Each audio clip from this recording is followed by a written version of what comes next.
Hello friend, आप सभी का स्वागत है मेरा यूट्यूब चैनल पर। आज मैं दिखाऊंगा सैमसंग गैलेक्सी F23। अगर आपके पास कोई हैंडसेट आए कि वो ऑटो रीस्टार्ट हो रहा है तो ये जो सोल्यूशन मैं आपको दिखा रहा हूँ छोटा सा सोल्यूशन है, बिल्कुल ही छोटा सा है लेकिन बहुत काम का है। जब आप पहली बार ऐसे हैंडसेट पर काम करेंगे तो आप समझ ही नहीं पाएंगे कि आपको कहाँ से कहाँ काम करना है। तो स्टेप बाय स्टेप मैं आपको सोल्यूशन दिखाऊंगा। वीडियो को पहले से ख़त्म तक ज़रूर देखिए। अगर आप इस चैनल पर पहली बार वीडियो देख रहे हैं तो प्लीज़ सब्सक्राइब कर दीजिए। तो ये जो हैंडसेट है अभी फ़िलहाल सब कुछ चल रहा है, लेकिन सम टाइम 5 मिनट या 10 मिनट उसके बाद ये फ़ोन ऑटोमेटिकली रीस्टार्ट होता है।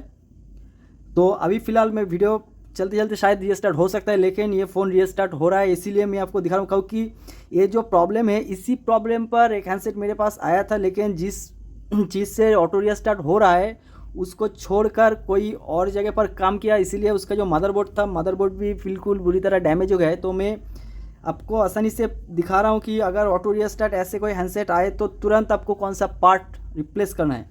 तो पहले हम हैंडसेट को खोल लेते हैं।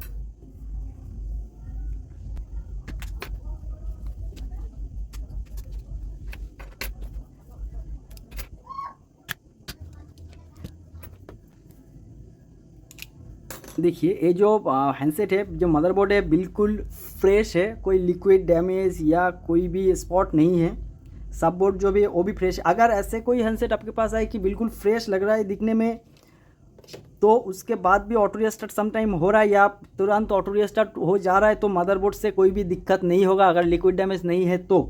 सबसे पहले तो आप उसका सब PBA चेंज कीजिए, इसको सब बोर्ड है वो चेंज कीजिए। सब बोर्ड से ही तो आपको 90% प्रॉब्लम आ जाएगा। लेकिन फ़िलहाल ये जो मॉडल है इस मॉडल पर मुझे जितना भी मिला है सिर्फ एक ही चीज़ से मिला है, वो है इसका फिंगरप्रिंट। और एक चीज़ आप तो कह सकते हैं कि इसका जो पावर की है वो बिल्कुल सही तरह काम कर रहा है, ऑन ऑफ हो रहा है। तो चलिए एक बार चेक कर लेते हैं कि इसका जो पावर बटन है ये शॉर्ट है कि नहीं।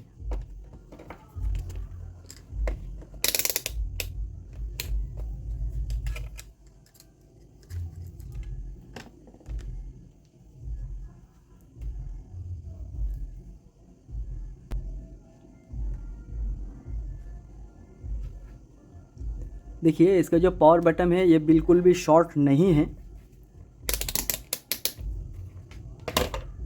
तो हैंडसेट ऑन करने के लिए तो पावर बटन लगाना ही पड़ेगा, लेकिन जब पावर बटन लगाएंगे तो ये शॉर्ट नहीं है। लेकिन इसका जो फिंगरप्रिंट है, फिंगरप्रिंट शॉर्ट होने की वजह से handset some time automatically restart हो रहा है।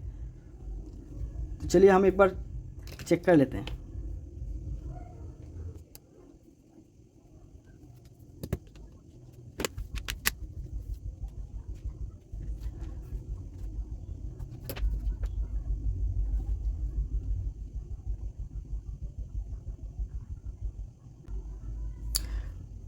हैंडसेट ऑन हो गया है। अब देखिए सिंपली इस हैंडसेट को मैं पावर बटन से बंद कर दूंगा, स्विच ऑफ। ये ऑटोमेटिकली हैंडसेट ऑन हो जाएगा विदाउट पावर की टच करने से पहले ही।